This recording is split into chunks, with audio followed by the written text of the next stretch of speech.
Fibonacci. This sounds like a word that could have any meaning. In fact, it's not a word, but it's actually someone's name, Leonardo Fibonacci, an Italian mathematician born in 1170, Pisa, Italy. Back in 1202 AD, in his book Liber Abaci, Fibonacci wrote a simple sequence of numbers that would be the foundation for what we know as phi. In this video, we'll talk about typography and how it's related to the Fibonacci sequence. But before I share with you how these are related to one another, let me introduce you to something first. Here's a quick riddle.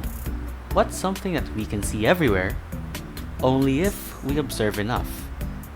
It's the golden ratio. I'm sure you've heard about this, but for those who don't, allow me to briefly explain what it is. The golden ratio is a mathematical ratio that can be seen everywhere. Aside from appreciating it, we can use this to create. If we were to apply the golden ratio, whatever we create would be aesthetically pleasing and be natural looking. Remember when I spelled out Fibonacci earlier? You might be asking, what does it have to do with the golden ratio? Well, the golden ratio can also be known as the golden spiral, and you guessed it, the Fibonacci sequence. In math, we can have variables to represent different values such as x or y. But what can we use to represent the golden ratio? The golden ratio is represented by the Greek letter phi. The sequence for phi is simply just adding two preceding numbers. 1 plus 1 is 2, 1 plus 2 is 3, and so on. However, if you need to have one value, you can get the sum of a and b and divide it by a, and that would be equal to 1.618. As I've mentioned, the golden ratio can be seen in many things as long as we observe it enough. We can observe the golden ratio through many things such as nature, architecture, paintings, and photography. You can even pause this video and take some time to look around your surroundings or even the internet to look for some examples. Design. This is something not everyone is familiar with. Design has multiple elements and it can be quite confusing at times. The golden ratio can be applied to the space of a design or a static movement of a design. But for the sake of this video, we'll be focusing on type or typography. But before we jump into typography, let me briefly explain to you what it is. Typography is a visual art form for type or letters and words, and making it visually appealing and readable for people. To add, this ratio provides a better reading experience by making the text orderly.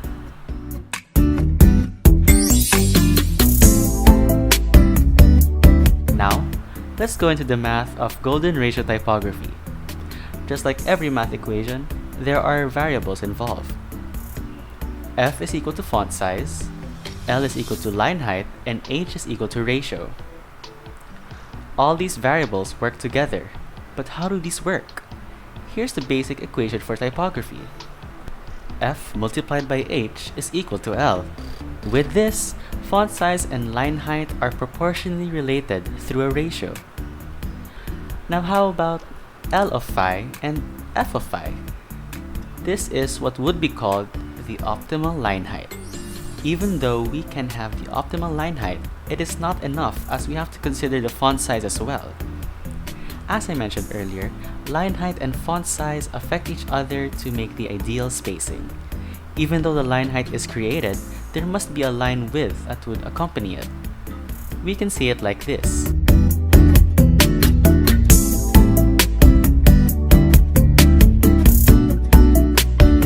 To close, allow me to show you a few examples.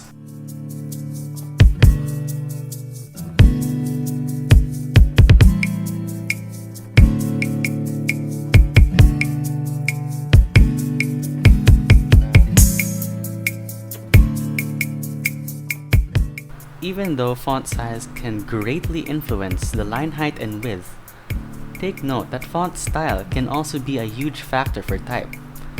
Though a font can look different and or present a cleaner look, the golden ratio or optimal line height is only for making type readable in terms of its order and sizes.